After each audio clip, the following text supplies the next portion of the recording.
So I recently took a trip to Scotland to photograph a wedding, and due to some very unfortunate and very expensive circumstances with FedEx and Scottish Customs, I had to replace my Canon 600EX RT2 flashes that I have used for the majority of my career. Ty did some research and we decided on the V860s from Godox, and I'm going to review them and tell you my honest opinion going from an expensive Canon flash to a pretty basic flash, and you might be surprised at what I found. So disclaimer, I'm not a tech guru. Like when it comes to flash, I just want it to work and be able to change the power. I don't care about all the gimmicks. I don't care about all the, but there are a lot of photographers that think like me and that shoot like me, and they just want an honest review about what they should invest in. This is not sponsored. That's another disclaimer. Not sponsored. I'd love for some things to be sponsored, but I'm not. So this is just my honest opinion, and I'm just sharing this story in case it helps you. So first things first, when you look at these flashes, they are very similar, very comparable. They are the same shape, they're the same weight for the most part, they're the same size. They literally kind of feel and act like the same exact flash, which was really important to me because that's what I'm familiar with. That's what feels safe to me. When I'm shooting with this flash, walking around with it on my camera, it literally feels like my Canon. It doesn't feel that different. However, there are some differences that I noticed that I think are really important to point out. So probably the biggest and most noticeable difference between these two flashes is that the Godox flash has a rechargeable battery. So there's no more like carrying around a whole baggie full of, double A's that you're going to replace. This has a battery of its own that is rechargeable, and it's actually more powerful. Godox claims that basically if you were to shoot at full power, you could get 480 shots at full power. So if you were to break it down and you shot at 1/32 power, then you would be able to have like 1,600 shots. You can do multiple weddings on one charge. That's pretty impressive. But what's really great about it is because it's more powerful, it means you have a quicker recycle time. So I shoot pretty quickly. I'm an overshooter. So when it comes to shooting dances and they're dipping and they're twirling, you're like, am I getting it? It's great because I have enough power to be able to shoot as fast as I want. So potential downside would be if you forgot to charge your flashes before wedding day, you wake up and you're getting in the car and you're like, oh my gosh, I didn't charge them. You can't just run down the road to a convenience store or Walmart or CVS and just buy AA batteries to save your butt. You would have to arrive at the wedding day and plug them in the getting ready area and hope they charge enough by the time you have to leave that area. It would be very stressful. Now, you can always purchase an additional like backup battery that's always charged, and that kind of negates a little bit of that problem.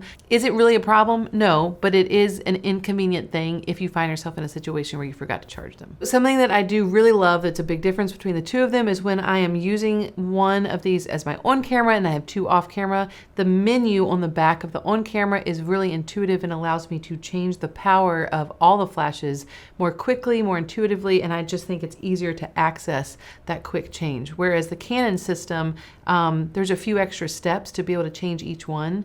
It just seems like it makes more sense the way Godox does it. So all in all, setting this thing up was very simple. This was an out-of-town wedding.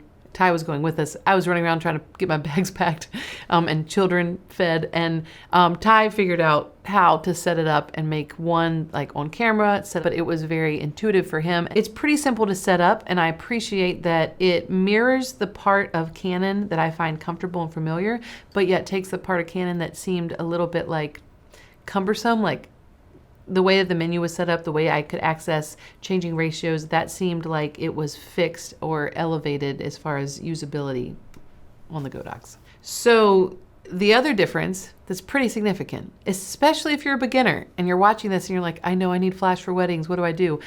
This is $229 versus $499. That's significant. $229 for a flash is pretty amazing. There are some fancier options out there, even beyond, if you're looking at Canon. Okay, so we did come to realize that the reason the Canon 600EX RT flashes were discontinued was because Canon was obviously creating something new, which we should know because they're not going to discontinue something without a replacement coming in. The Canon Speedlight EL1, $1,000. Okay, so that's interesting. If you want to get into the nitty gritty, there's some technical things that make it more advanced, that might make it a little bit more desirable. But I don't know about you, at least for someone with my style, I'm not spending $1,000 per flash. I need 3 flashes on a wedding day. That's $3,000. That's more than my camera body costs for 10% of the day. I just can't do that. So another option, there's the Canon Speedlight EL5, $400, still significantly more expensive than the Godox option that I'm talking about in this video. And here's my opinion on it. When I found out about these flashes, I go back to the fundamental concept of like, what do I need in a flash? And does the Godox flash at a cheaper price point provide everything that I need? Or are there missing pieces and missing features and abilities that I am looking for beyond the Godox? And I think what's fascinating to me is that the Godox flash system, it fixed things I didn't know I wanted. Like, I love the rechargeable batteries. I think that's a great feature. That feature is included in these new Canon flashes, which is awesome. And so when I look at, okay, but should I be using Canon's flashes? Should I be, pivoting into this option? Would that have been wiser? I don't think so, because I would have had to spend almost double even to get the lower grade, the EL5. I would spend, close to double what I am spending to get one Godox flash, and I don't think it's worth it. I'm getting everything I need in the Godox flash system, and I'm not seeking anything more. So if I'm not seeking anything more, and there's not this point of tension with the Godox flash system, like, oh, if they would just fix this, then I would be happy. There's none of that. So if I don't have any desire for it to be better or more advanced, then there's no reason for me to spend extra money on the new Canon flash system. So still a fan of Godox. This doesn't change my opinion at all, especially the $1,000 option. This definitely doesn't change my opinion. There's no way I'm spending $1,000 on one flash. And if I can avoid spending $400 on a flash, I'm going to do that. So the Godox option makes more sense financially and is everything I want technically. So there's no need to look into this new Canon option. There's other brands and there's even some Godox versions like the V1 it's more elevated, has more bells and whistles, and that's great, especially if you're doing photography beyond wedding photography. But if you are like me and you're a natural light photographer that needs a flash system for when the sun sets, the room is dark, family formals are in a dark sanctuary at a church, and you don't need it for the full day and you need it out of necessity, not out of style, then this is all you need. So those are just some first impressions, but now I want to dive into what it was like to actually use them on a real wedding day for the very first time. So when I first started using them at the wedding day, it really felt like I was using my Canon flashes. So far I'm impressed because, yeah, you know what? They just right beside the DJ and they're syncing, and our system with mics and stuff is not interfering. It didn't feel that different, but there were a few little things, like for example, we set them all up, the reception, people were about to enter, and I was taking some test shots, and there was a beep that was set up initially. So every time I took a shot, there was like an audible sound, audible beep. Quickly, very easily, it was super straightforward on the menu to be able to turn that off. Now, does it have to beep? Did you hear that? Yeah, probably not. Come on. This is what these tests are for. Whew, let's turn that off. We're learning. Oh, the beep. Beep, off. Do I need to do that on all of them? Let's see.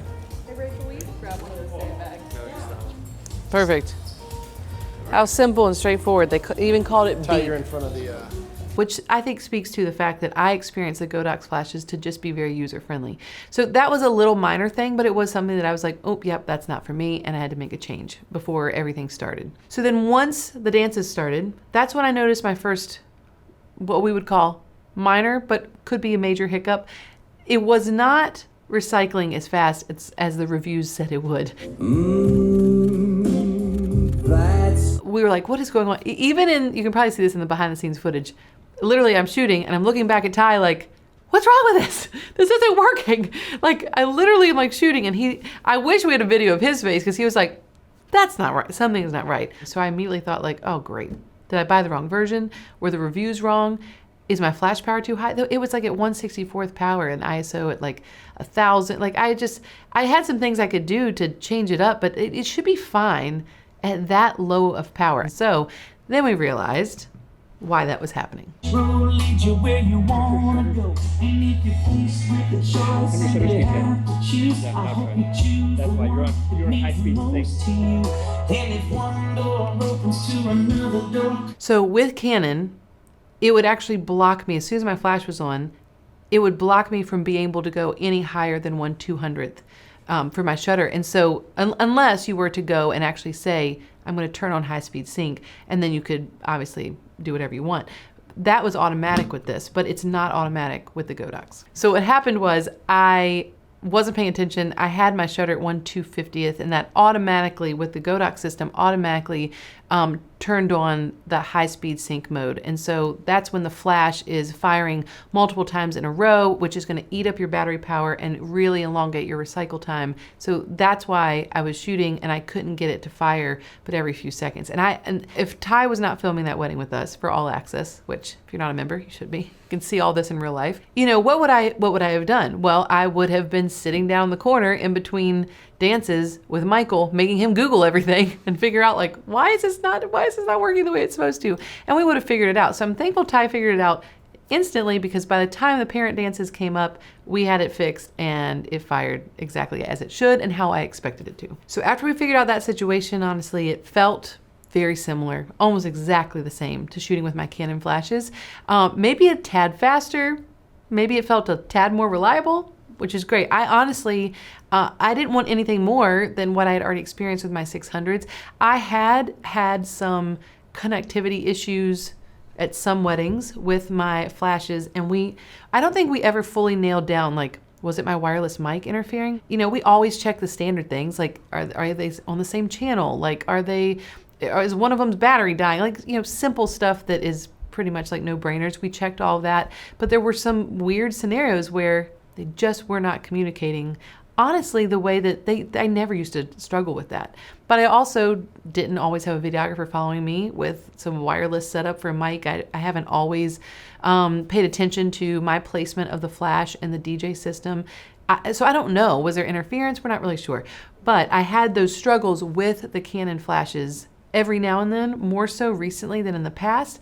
And so I didn't have any of those struggles with the Godox system. And so that was a pleasant surprise. And I think what's even more pleasant is, like, okay, if I have to switch systems because of a kind of emergency situation, it was nice to be able to switch systems, find a flash that I love that's a little bit more reliable, and it's half the price. So now's the point where I say, do I recommend this? And I do. And I think the encouraging thing is, normally when you find a piece of equipment and it is a price reduction, you're sacrificing some aspect of it. Like, maybe it's not quite as powerful, it's not quite as consistent, or something is a lower grade. And honestly, I can't say that there's anything about this flash that feels like I am taking a step backwards. So I highly recommend.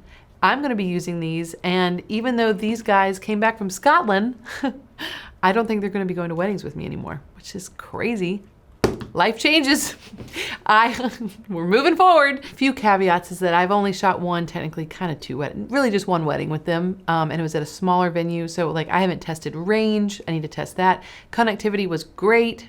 Is it going to stay that great? I hope so. Durability, it's not like I've used this for 3 wedding seasons. I'm like, they're good as new. I don't know what they'll be like, but first glance, first experience with it, I'm super impressed. So a few things before you go. If you want to buy these flashes for yourself, they are linked below and you can find them on Amazon. If you want to see how I set up my off-camera flash system in a very simple way, doesn't matter what kind of brand you have, but it's more about the placement and my approach to how I use off-camera flash, there's a video for that linked below. If you want to watch me actually shoot a wedding, watch me use this in real life, watch me use my flashes in all different scenarios. If you want to see wedding days in barns, wedding days in ballrooms, family sessions in driveways, family sessions in parks with bad light, all of these things are available for you to learn from in KJ All Access, which is our membership. It's the most affordable way to learn from me, especially if you're getting started as a beginner, and that is linked below as well. It's only $29 a month, and I will see you on the inside. I also do coaching calls with all of our members once a month